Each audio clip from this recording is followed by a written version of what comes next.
Deməli, əziz müəllimlər, bu gün mən sizə təfəkkür mövzusunu keçəcəm. Ümumiyyətlə insan hadisələrə üç cür yanaşa bilər. Həm tənqidi yanaşa bilər, həm məntiqi yanaşa bilər, həm də yaradıcı yanaşa bilər. Bu gün biz məntiqi təfəkkürdən danışacağıq, əzizlərim. Yəni məntiqi təfəkkür hər hansı bir hansısa bir tapşırığı, məntiq tapşırığını həll etmək demək deyil. Yəni hər hansı bir insanın istənilən bir insan məntiqli ola bilər. Məntiqi təfəkkür hər hansı bir hadisədə alqoritmi bilmək, ona yanaşmanı düzgün seçməyi bacarmaqdır. Yəni məntiqi təfəkkür insanda ilk olaraq təfəkkürlərdən məntiqi təfəkkürün inkişafı başlayır. Məntiqi təfəkkür şagirdlərin ümumiyyətlə gündəlik həyatının bir parçası olaraq formalaşır. Məsələn, uşaqlar böyüdükcə yəni onların təfəkkürləri də inkişaf edir. Və biz böyüklər, biz şagirdlərin, uşaqların düşünmə cəhdlərinin həm qarşısını ala bilərik, həm onu inkişaf etdirə bilərik. Yəni bu necə baş verə bilər? Məsələn, deyək ki, baxın adi şagirdlər olsun və yaxud da ki, balaca evdə uşaqlar olsun, dayanmadan müəyyən suallar verirlər. Məsələn, hər hansı bir 6 yaşında uşaq anasına hər gün məktəbdən gələndə, anası deyir ki, hər gün məktəbdən gəldin, əllərini yuyacaqsan. Uşaq soruşanda ki, nə üçün deyə soruşduqda, yəni bunun səbəbi mütləq şəkildə şagirdə izah olunmalıdır. Yox, mən belə istəyirəm, sən bunu belə etməlisən dediyinizə, yəni burada biz şagirdə və yaxud da ki, övladlarımıza qoyduğumuz hansısa bir qadağalar olsun, hansısa bir verdiyi sualların hansısa cavabını mütləq şəkildə izah etməliyik. Və elə həmin andan o şagirdlərdə o təfəkkürün inkişafı başlayır.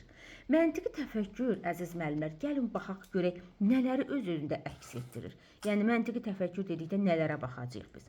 İlk öncə səbəb-nəticə əlaqəsinin tapılması. Harda, bax, elə məntiqi təfəkkürün, lap bir dənə başlıq yazın, məntiqi təfəkkür. Elə birinci açarı budur. Harda səbəb-nəticə əlaqəsinin tapılmasını görsəniz, bilin ki, söhbət burada məntiqi təfəkkürdən gedir. Məsələn, səbəb-nəticə əlaqəsinin tapılması dedikdə, bunu nümunələrlə göstərəcəm sizə. Deyək ki, ayaqqabım qopdu və mən məktəbə getmədim. Deməli, burada nə var? Nəticə nədir? Məktəbə getmədim. Səbəb nədir? Ayaqqabım qopdu. Yəni burada və yaxud da ki, məsələn, belə bir situasiya verilə bilər. Şəhidlərimiz var. Çünki erməni təxribat törətdi. Bax, nəticə nədir burada? Erməni şəhidlərimiz var. Səbəb nədir? Ermənilər təxribat törətdi. Bax, bu səbəb və nəticənin əlaqəsinin tapılmasıdır. İkinci, problemin sadə həll yolunun tapılması. Bax, məntiqi təfəkkürdə problemin sadə həll yoludur. Biz indi yeri gəlmişkən bunu deyim, siz onu qeyd edin, müəllimə. Baxın, məntiqi təfəkkür problemin sadə həll yolunun tapılmasıdır. Tənqidi təfəkkür səmərəli həll yolunun tapılması. Yaradıcı təfəkkür yeni həll yolunun tapılmasıdır. Bax, sadə, səmərəli və yeni. Bu üç sözə, üç açara görə siz situasiyada verilən o təfəkkürün növlərini tapa bilərsiniz. Gəlin keçək indi məntiqi təfəkkürdə problemin sadə həll yolunu tapılması. Məsələn, deyək ki, buna yenə bir nümunə göstərim. Məsələn, deyək ki, telefonum söndü. İndi onun problemin həll olunması sadə yolu nədir? Telefonu enerjiyə taxılması. Bax, bu problemin sadə həll yolunun tapılmasıdır. Və yaxud da üçüncü məqamı deyəcək, prosesin başlanğıcını və sonunu müəyyənləşdirmək. Bax, bu da məntiqi təfəkkürdə əks etdirən hansısa bir problemləri əks etdirən bir mərhələdir. Yəni, prosesin hər hansı bir proses verilib, hər hansı bir mərhələ verilib, onun həm başlanğıcını müəyyən edə bilir şagird, həm də sonunu müəyyən edir. Dördüncü nədir? Məntiqi təfəkkürdə özünü nələr əks etdirir? Faktlar əsasında mühakimə yürütmə və əsaslandırma. Müəllimlər, ümumiyyətlə əsaslandırma tənqidi təfəkkürdə də biz deyəcəyik, dəyərləndirmə mərhələsində də əsaslandırma var. Amma baxın, burada necədir? Məntiqi təfəkkürdə faktlar əsasında mühakimə yürüdür. Hazır məlumatlar, hazır faktə əsası şagird mühakimə yürüdür və fikirlərini əsaslandırır. Bax, bu məntiqi təfəkkürdür.